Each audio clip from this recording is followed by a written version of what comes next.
Propozim ligji për qeveri me cilin ekzekutivi synon shfuqizim të qeverisë teknike ka kaluar sot filtrin e parë të procedurave parlamentare. Shumica parlamentare në seancën e sotme votoi me procedurë të shkurtuar nevojën për miratimin e ndryshimeve të propozuara nga Ministria e Administratës Publike. Zëvendës Ministri i Administratës Laze Jakimovski në elaborimin e propozimit para deputetëve tha se me këtë zgjidhje ligjore krijohen kushte për eliminimin e arsyeve objektive për të cilat ishte vendosur modeli i qeverisë teknike. Ai më tej tha se propozim ligji ka për qëllim të sigurojë stabilitet, siguri juridike dhe mbrojtje të interesit publik të qytetarëve.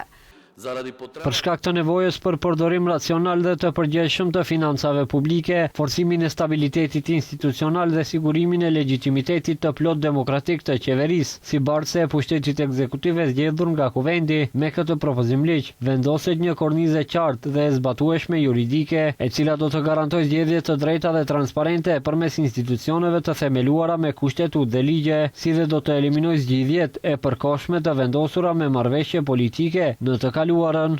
Deputeti i LSDM-s Oliver Spasovski tha se miratimi i këtij propozim ligji me procedurë të shkurtuar është në kundërshtim me parimet e vendosura dhe agjendën reformuese. Ai bëri thirrje për rikthim të dialogut dhe konsenzusit brenda Kuvendit me qëllim që të ruhet modeli i dakurduar.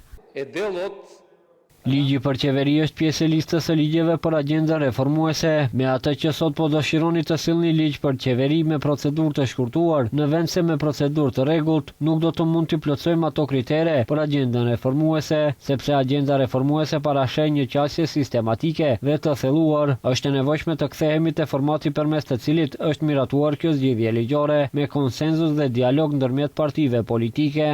Ndërkaq, deputeti i VMRO-DPM-s Nikola Micevski tha se pushteti tentoi të arrijë konsenzus gjatë takimit të liderëve në lidhje me këtë çështje, por opozita ka qenë ajo që ka ndryshuar qëndrim.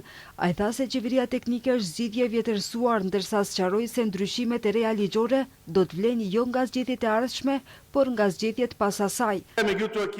Do të ketë kohë të mjaftueshme që të dorëzohen amandamente, të diskutohet për çdo amandament në veçanti dhe më pas të vihet në votim kjo zgjidhje ligjore. Nëse dëshironi të impononi perceptim se jemi në vitin 2016 dhe se duhet të ulemi sërish diku për të shqyrtuar këtë zgjidhje ligjore, provuam të organizojmë një takim të liderëve. Për këtë i ndërroni qëndrimet në mënyrë të çuditshme, prej asaj se duhet të shfuqizojë qeveria teknike në atë se duhet të votohet sërish.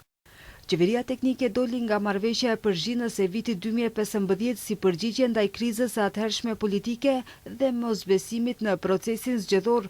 Modeli parashikonte që 100 ditë para zgjedhjeve parlamentare të formohej një qeveri kalimtare me kryeministër të propozuar nga pushteti, por edhe me ministra nga opozita në Ministrinë e Punëve të Brendshme dhe Ministrinë e Punës dhe Politikës Sociale, si dhe zëvendës ministra shtesë në disa resor.